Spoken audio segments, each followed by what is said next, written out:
Yang saya perhatikan belakangan ini, Al Zaitun ditentang habis-habisan oleh beberapa kadrun, seperti Pengasong Khilafah, HTI, dan terutama FPI. Kalau kadrun melawan Al Zaitun, berarti Al Zaitun sebetulnya baik untuk bangsa dan negara.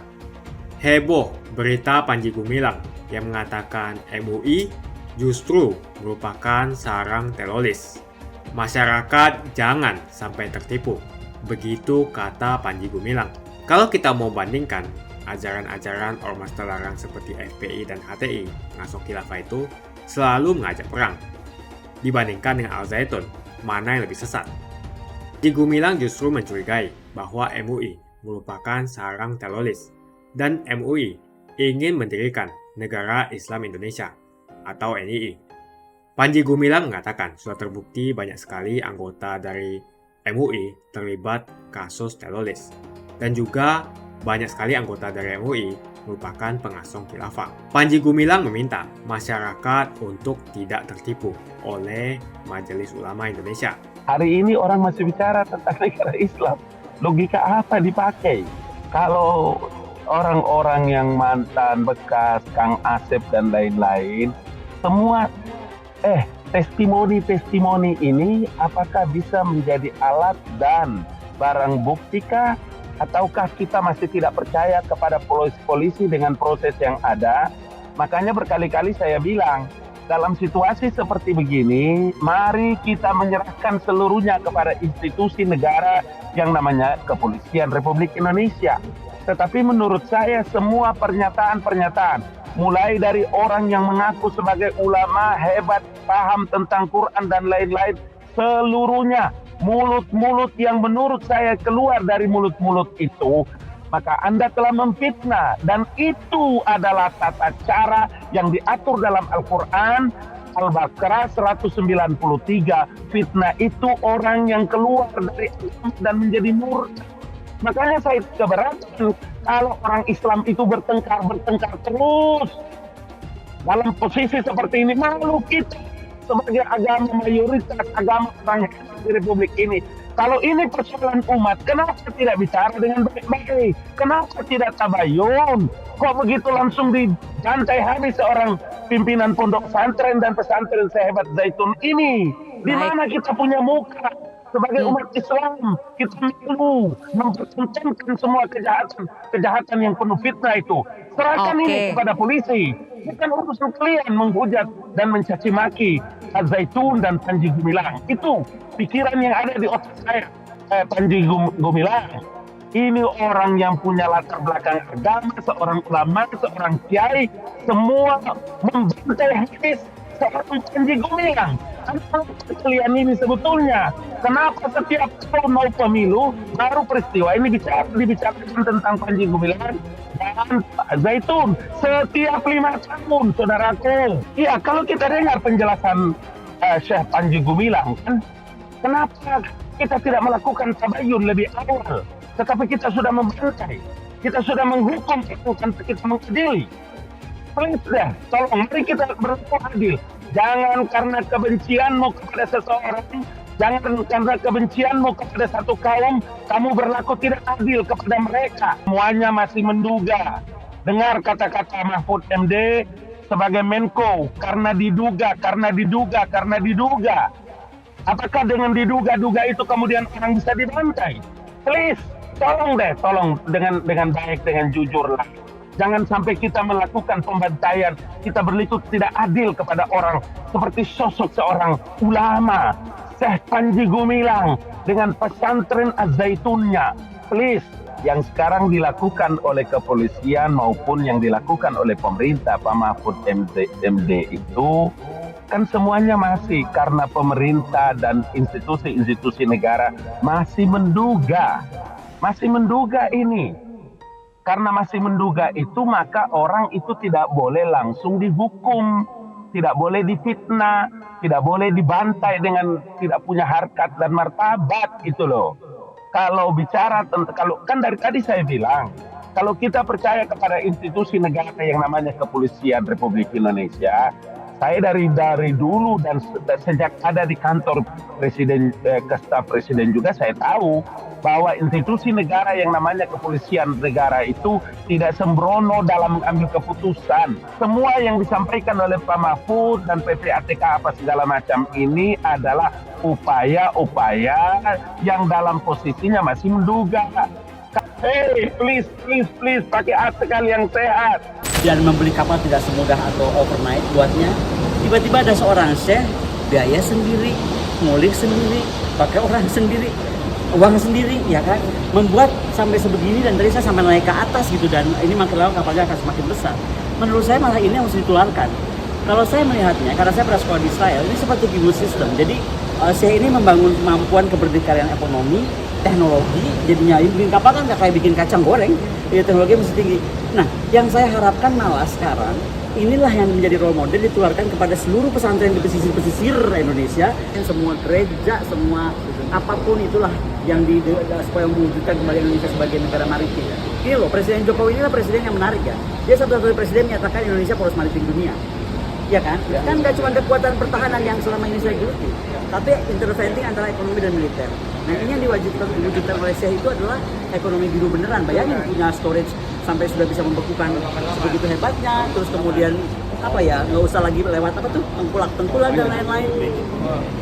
Tadi saya sempat nyanyi di atas, dan saya tuh agak menitikan air mata karena maksud aku itu betul loh. Kita tuh harus kekayaan kita tuh di laut, dan kita jangan cuma bicara. Bangsa ini membutuhkan the doer, not the talker. Ini contoh. Kalau saya jauh-jauh hari sudah diundang untuk datang. Dan kenapa saya diundang untuk datang? Saya itu tidak pernah kenal siapa saya Panji Gumilang, saya nggak tahu juga urusannya Al Zaitun itu apa.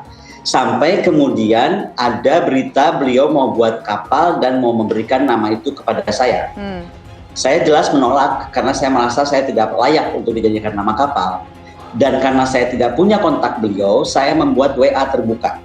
Jadi WA saya sebar kemana-mana, sampai akhirnya saya dihubungi oleh sekretaris beliau dan sahabat beliau. Jadi kemudian saya diundang datang untuk melihat galangan kapal. Undangannya itu dua isinya. Satu, melihat galangan kapal. Yang kedua adalah mendatangi dan kalau bisa menyampaikan orasi pada saat peringatan 1 Syuro. Nah, saya ini kan tokoh pertahanan keamanan lah ceritanya. Saya nggak boleh memasuki daerah kalau itu tidak ada izin. Makanya kemudian saya minta waktu kepada Kepala Staf Angkatan Laut, saya menghadap beliau, saya bilang, Pak Kasal, izin saya besok mau melihat galangan kapal. Dan saya rasa saya harus didampingi dari Angkatan Laut, karena bagaimanapun ada berita bahwa negara dalam negara itu harus kita buktikan. Betul nggak? Kalau ada negara dalam negara, pasti Angkatan Laut nggak bisa masuk. Tapi kalau tidak, ya pasti Angkatan Laut bisa masuk. Nah, karena itulah kemudian Kasal memerintahkan dan Lanal setempat, yaitu dan Cirebon. Itu kenapa saya hadir ke Al Zaitun itu dengan didampingi dan Lanal dengan aparatnya, semua intel dan lain-lain. Ada juga Kapolres, ada juga dari Dandim, tapi bukan Dandimnya kalau Angkatan Darat. Jadi saya datang tuh karena satu, latar belakang saya itu akademisi. Saya punya disiplin akademik, apapun tuh bisa ada validasi. Oke? Jadi klaim apapun tuh harus melewati pembuktian, dan seeing is believing. Boleh aja Pak Panji bilang bisa bikin kapal 100 meter lah, 200 meter, 300 meter, atau berapa ribu meter. Kalau kita nggak lihat kita nggak tahu. Oleh karenanya, itu saya diputuskan untuk datang. Yang kedua, saya itu baca medsos. Di medsos itu diberitakan, ini Al Zaitun itu negara dalam negara, Al Zaitun ini begini, Al Zaitun begitu. Nah, kemudian apa yang saya ingin lihat adalah tadi, ternyata betul beliau sedang membuat kapal dan itu sangat serius, galangannya juga sangat serius. Saya tuh melihat kapal itu bukan cuma satu, tetapi dua. Yang satu panjangnya masih sekitar 30-an sekian, yang hampir 60, 58 ya kalau nggak salah. Tonasenya juga sudah demikian besar. Lalu kita berbicara, sebenarnya Bapak mau bikin apa? Saya bilang, saya tuh mau bikin ekonomi biru Presiden Jokowi itu diwujudkan. Saya bilang, Pak, saya sangat appreciate. Karena apa? Waktu 1 bulan lalu, Ibu Megawati Soekarno Putri melaunching bersama Panglima TNI, Kepala Staf, dan lain-lain KRI Bung Karno yang panjangnya 72 meter. Semua orang teriak-teriak sama saya, ngapain sih Bu Koni kok nggak hormat banget kita sama Presiden, namanya Presiden kok di kapal 72 meter. Masyarakat kita nggak tahu, kemampuan bikin galangan kapal kita itu dilumpuhkan sudah lama sekali, dan sekarang ini sedang melayap tumbuh. Jadi KRI Bung Karno itu dinamakan KRI Bung Karno dengan kapal sepanjang itu karena kapal itulah yang bisa diciptakan oleh galangan di Lampung.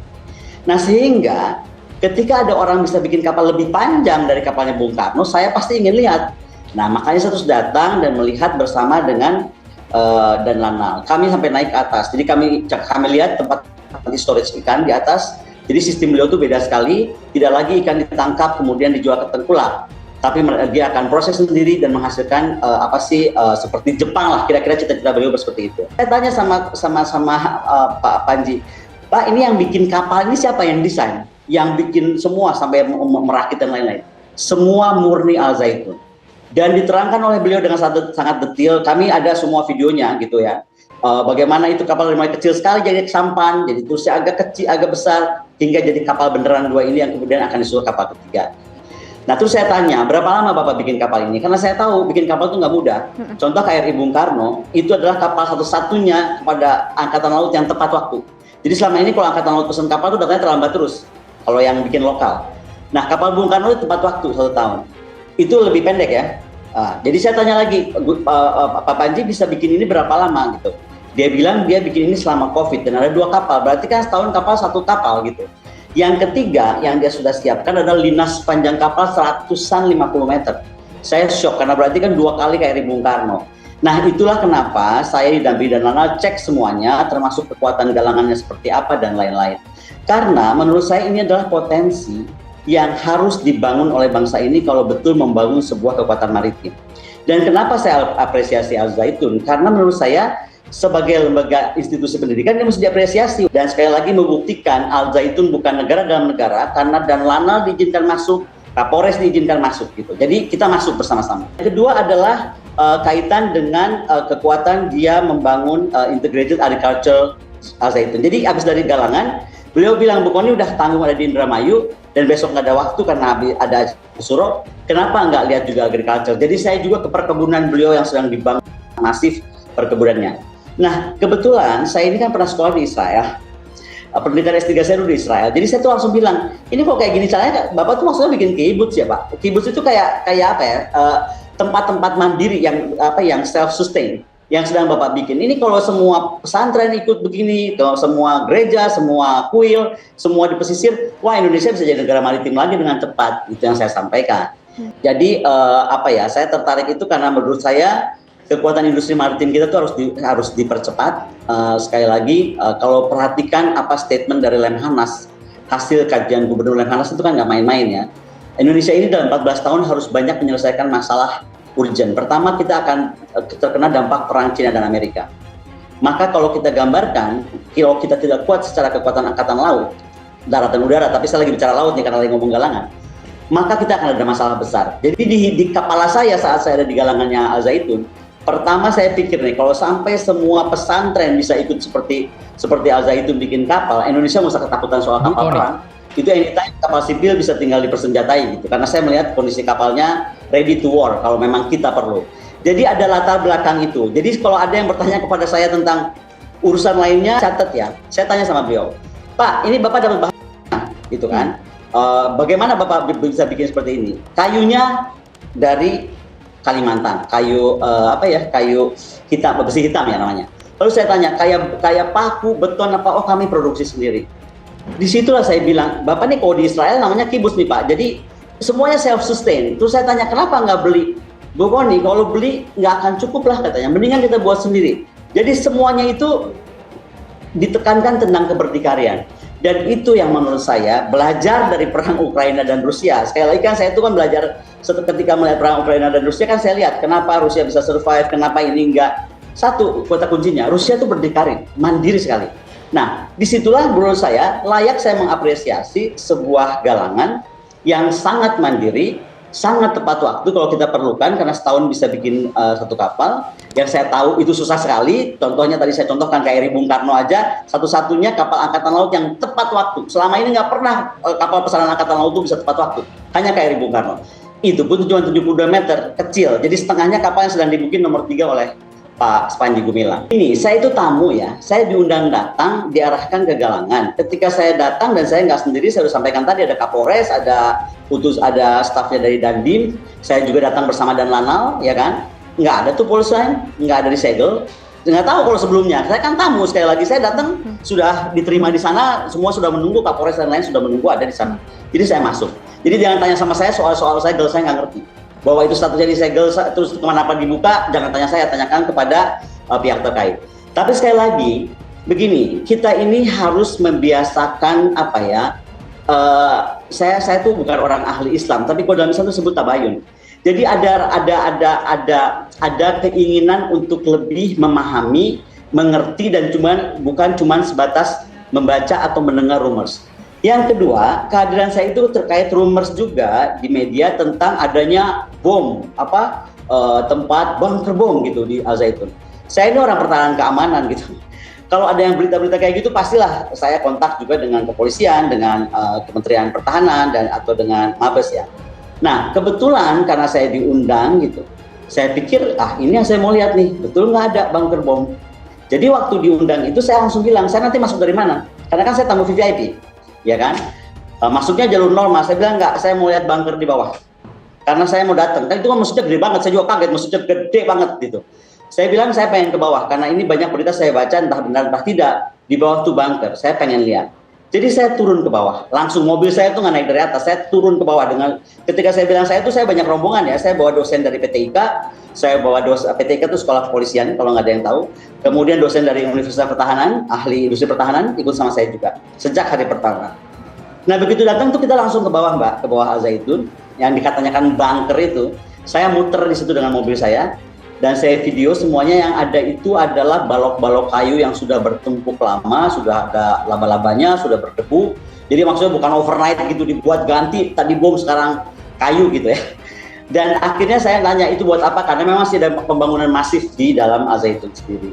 Jadi menurut saya, sekali lagi kalau ada kontroversi ya kan, menurut saya dalam sistem demokrasi itu penting melakukan transparansi. Dan pihak-pihak itu yang berprasangka silakan, itu hak mereka berprasangka. Tetapi sekali lagi dalam Islam itu ada istilah tabayun yang menurut pandangan saya silakan proses negara melakukannya yang harus dilakukan. Yang saya lakukan hanya satu, pertama mencek dari faktor pertahanan keamanan. Betulkah di sana ada bom yang disebut-sebut di bawahnya Al Zaitun Masjid? Ternyata tidak ada. Yang kedua adalah bagaimana industri galangan kapal yang semua orang ingin bikin tapi kayaknya nggak jadi atau terlalu lama jadinya, lalu tiba-tiba ada seorang pimpinan pesantren di daerah yang antah berantah, saya juga baru sekali seumur hidup di Indramayu, ya kan, bikin galangan sehebat dan sebesar itu. Saya jelas putih adalah putih, merah adalah merah, hitam adalah hitam. Ya saya bilang bagus, saya bilang bagus. Kapal kita ini turun ke laut, pulang kalau mau docking. Kemudian untuk ngambil hasil dan untuk pertukaran ship itu menurut informasi nanti sudah bisa belum? Bisa, kita kirim kapal induk pengangkut. Kapal induk pengangkut. Bukan Mothership, bukan bukan kapal induk perang. Pak Ridwan. Kalau kapal induknya Pak Ridwan, kapalnya bukan seperti itu. Iya. Tapi harus diistilahkan yang gagal lah. Iya, harus dong. Kalau cincai-cincai istilahnya nanti bahaya itu. Nah, diangkut semua, satu masuk. Disimpan di sini. Terus ini galangan, ya cincai-cincai saja lah, yang penting yang membuat kapal aman. Saya bangga banget, dapat dari mana orang-orangnya teh? Orang sini dan santri, alumni. Itu keren banget. Alumni. Itu yang membuat saya kagum sama Chef. Beneran. Saya ini kan di Dewan Asing Nasional bagian maritim. Jadi saya tuh melihat kan itu sejarah kemampuan buat kapal tuh biasa. Nah, saya tuh bikin dengan kemauan begini, uang sendiri, kemudian keahlian sendiri, saya bangga banget bener. Apalagi kalau sampai tercapai yang 360 meter. Saya pun bangga karena selalu mengikuti apa yang disampaikan. Maka jangan ditolak. Kapal keempat, Poni Rahakundi. Kapal keempat. Jadi nanti katakan tanam padi 1 hektar itu memerlukan 20 orang dari pukul 7 sampai pukul menjelang maghrib. 20 orang. timnya. Nah nanti kalau menggunakan alat 10 hektar 5 jam. Nah, kan Mekanisasi. bagaimana dengan petani yang kerja itu? Kita usahakan kerja juga tapi bukan untuk Ya di lingkaran gitu, karena nanti di situ ada ikan, ada ternak, ada karbohidrat, ada sayur mayur. Sehingga bangsa kita itu tidak terlalu, wah petani di Jepang wah hebat. Nah itu yang saya mau hapus. Ini kalau di bahasa sederhananya, saya itu lagi bikin kibuts. Ya, memang kibuts. Iya kan, kibuts ini kan sebenarnya. Mahat itu sesungguhnya Kibuts, ya. Itu yang mesti diterangkan ke sosialis itu. masyarakat. Iya. Iya, sosialis Dan itu kemandirian, keberdikarian. Orang sosial itu ya. Nah itulah makanya dikatakan pro Israel. Jadi enggak. Tidak pro amat, tapi suruh buka itu saja. Hubungan itu supaya AL kita bisa. Oh iyalah, keren kok, bisa. benar. Jadi di mana perahu kita ini kita taruh? Di laut, jadi terbentang sepanjang pantai, pelabuhan samudra biru, Pantura Indramayu, berlabuh kapal nelayan mengais. Jadi ada pelabuhan berangkat, ada pelabuhan singgah. Maka pelabuhan singgah dan berangkatnya di sini. Pancasila Soekarno, ketuhanan ada di pantat. Anak Tuhan dari mana? Kalau Yesus anak Tuhan, bidangnya siapa? Besok di seluruh wilayah Indonesia kami katakan bahwa Kanan di salib itu ada jin kafir. Kanan di salib itu ada jin kafir. Kanan di salib itu ada jin kafir. Haleluya. Kepalanya ke kiri apa ke kanan? Kepalanya ke kiri apa ke kanan? Kita percaya salib itu lambang mulia, bukan jin. Kok ketawa? Aku nggak nyindir siapa-siapa loh. Bapak Ibu yang dimuliakan Allah, oleh sebab itu solusi penyelesaian umat ini hanya satu. Apa itu? Khilafah.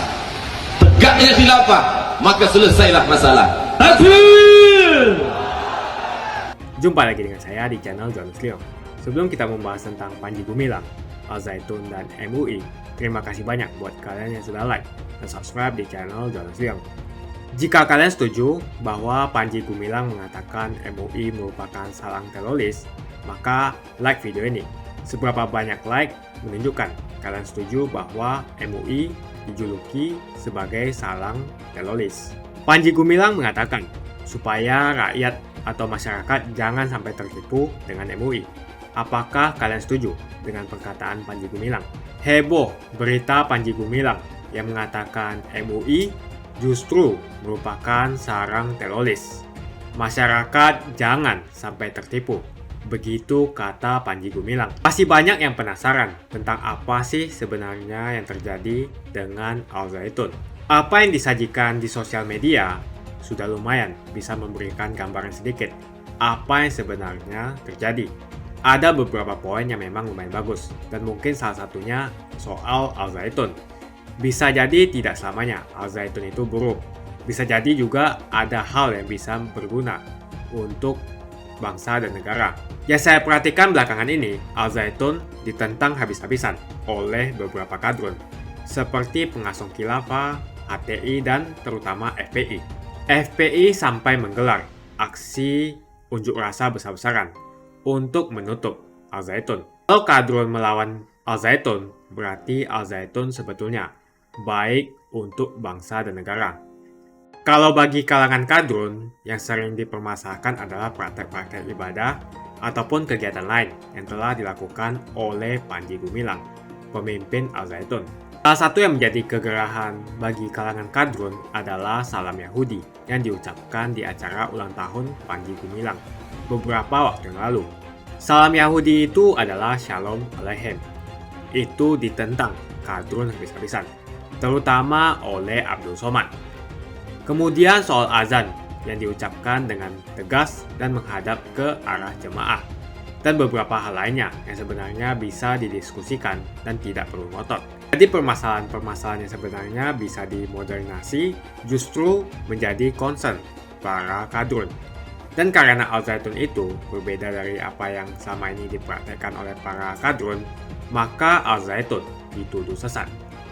MUI pun menuduh Al-Zaitun sesat. Soal sesat atau tidaknya suatu ajaran tidak bisa dilihat dari hal-hal kecil, seperti misalnya soal pakai kunut atau tidak pakai kunut dalam sholat. Akan tetapi lihatlah apa esensi dari ajaran itu, atau apa tujuan dari ajaran itu. Apakah untuk membuat kekacauan dan selalu mengajak perang, atau justru menegakkan keadilan dan kemanusiaan? Di situ poinnya. Kalau kita mau bandingkan ajaran-ajaran ormas terlarang seperti FPI dan HTI, pengasuh khilafah itu selalu mengajak perang. Dibandingkan dengan Al-Zaitun, mana yang lebih sesat? Jadi kalau Al-Zaitun misalnya adalah gerbong atau markas teroris karena mengumpulkan orang-orang yang berideologi perang ala NII, maka ini baru bisa dibilang sesat dan harus ditangkap oleh Densus. Sebagaimana juga kalau misalnya MUI menampung teroris, maka wajib diproses juga. Pimpinan Pondok Pesantren Al-Zaitun Panji Gumilang membantah bahwa Ponpes pimpinannya terafiliasi dengan Negara Islam Indonesia atau NII. Panji Gumilang pun tampak tak bisa membendung emosinya terkait tudingan MUI tersebut. Panji Gumilang justru mencurigai bahwa MUI merupakan sarang teroris dan MUI ingin mendirikan Negara Islam Indonesia atau NII. Panji Gumilang mengatakan sudah terbukti banyak sekali anggota dari MUI terlibat kasus teroris dan juga banyak sekali anggota dari MUI merupakan pengasuh khilafah. Selain itu, Panji Gumilang pun membantah tudingan MUI yang menyebut Al-Zaitun sebagai NII KW9. Panji Gumilang pun lantas menyebut bahwa yang teroris itu adalah Majelis Ulama, bukan Al-Zaitun. Panji Gumilang meminta masyarakat untuk tidak tertipu oleh Majelis Ulama Indonesia. Panji Gumilang berpesan bahwa bangsa Indonesia untuk tidak terprovokasi dengan sikap MUI yang dinilai tidak mempunyai akhlak. Panji berujar demikian karena menurutnya MUI telah menuding Al-Zaitun tanpa bertabayun. Panji juga mengatakan agar MUI jangan merasa pintar di negara Pancasila ini. Panji Gumilang mengatakan, kembalikan semua ke Pancasila, jangan ke Majelis Ulama Indonesia. Panji Gumilang mengatakan MUI adalah penghasut dan ciri-ciri penghasut menghukumi baru tabayun. Saja opini saya hari ini, bagaimana pendapat Anda tentang Panji Gumilang yang mengatakan MUI merupakan salang teroris? Dan Panji Gumilang juga mengatakan MUI tidak mempunyai akhlak. Tuliskan pendapatmu tentang perkataan Panji Gumilang yang mengatakan supaya rakyat atau masyarakat jangan sampai tertipu dengan MUI. Apa pendapatmu? Menurut kalian kenapa ada keinginan dari kadrun untuk menutup atau mengganggu rumah ibadah agama lain? Apa alasannya? Dan kenapa ini semua bisa terjadi? Apakah penceramah-penceramah seperti Kadrun, Abdul Somad, dan pengasuh khilafah lainnya menjadi rujukan umat mayoritas untuk melarang umat minoritas untuk beribadah? Apakah dengan melarang atau mengganggu rumah ibadah agama lain, mereka bisa mendapatkan tiket untuk masuk surga? Tuliskan pendapatmu. Jika kalian suka dengan apa yang saya sampaikan, pastikan Anda semua menekan like di video ini sekarang juga. Dan bagikan video ini ke teman dan family Anda supaya mereka semua mengetahui tentang informasi ini. Tekan tombol subscribe dan bunyikan lonceng notifikasi supaya kamu tidak ketinggalan info dari channel Jonas Riong.